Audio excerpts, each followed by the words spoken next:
Hello Paul Harvey fans, Brad Dison here. You know, corporal punishment in schools these days is almost non-existent compared to decades past.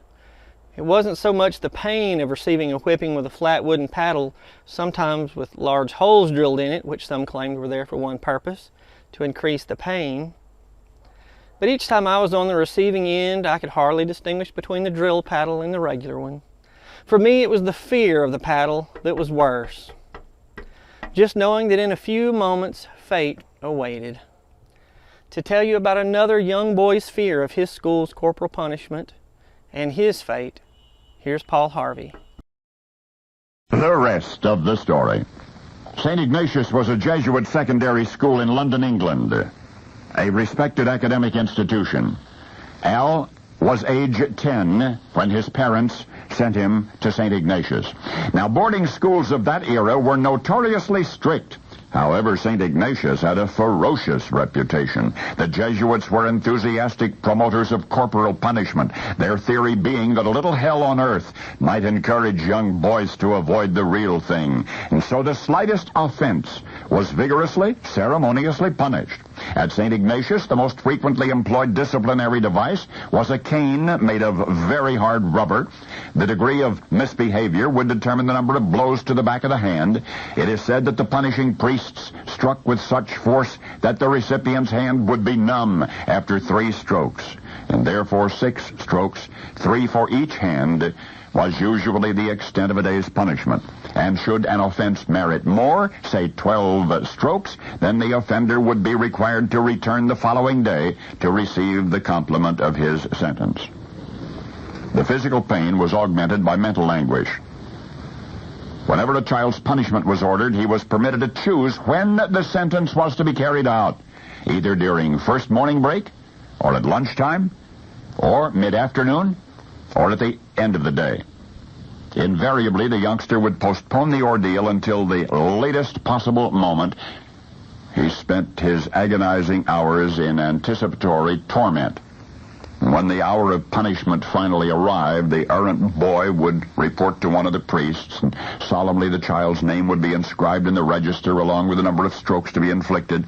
Those who had experienced the ritual later said it was like going to the gallows. So little Al was a student at St. Ignatius, but he was very quiet. He was unobtrusive, not really a likely candidate for the cane. In all things, including mischief, he preferred to watch rather than to participate, but this is the rest of the story. One day, for some minor misbehavior, Al was informed that he was to be caned. Al was horrified. He'd heard all of the stories from the other boys about this painful punishment, but he had never imagined that he would do anything to deserve it. But here he was, facing it, and the prospect filled him with dread. All that day he agonized over what lay before him. The sun sank in the sky. At last it was time. He reported to the priest, who then inscribed Al's name in a book. The priest turned to Al. The trembling boy held out his hand. The priest lifted the hard rubber cane. And then the priest stopped. For an interminable moment he gazed sadly at Al and finally said, "This isn't nice, is it?" To which Al meekly replied, "No, Father." And the priest extended the cane, allowing it to fall ever so gently, one time on the back of the little boy's hand. Had what you've just heard happened to anyone but Al, perhaps it would not be worth remembering. Al himself considered the experience a most valuable one. He says it educated him in aspects of fear, which he might otherwise never have experienced or understood. It taught him the awesome power of suspense, and, he says, the significance of a surprise ending. And Al grew up to become the unmitigated master of both suspense and the surprise ending. You've admired the work of Alfred Hitchcock. Well, now you know the rest of the story. It's amazing that young Alfred Hitchcock was able to learn so much from something that seems so trivial as a whipping. Most of us would have just considered ourselves lucky and forgotten the whole thing. Luckily, Alfred used this experience and forever altered, for our benefit, the world of suspenseful movies. But that brings up another point. What if children are not properly disciplined in school? Spare the rod, spoil the child? It's something to consider. What do you think?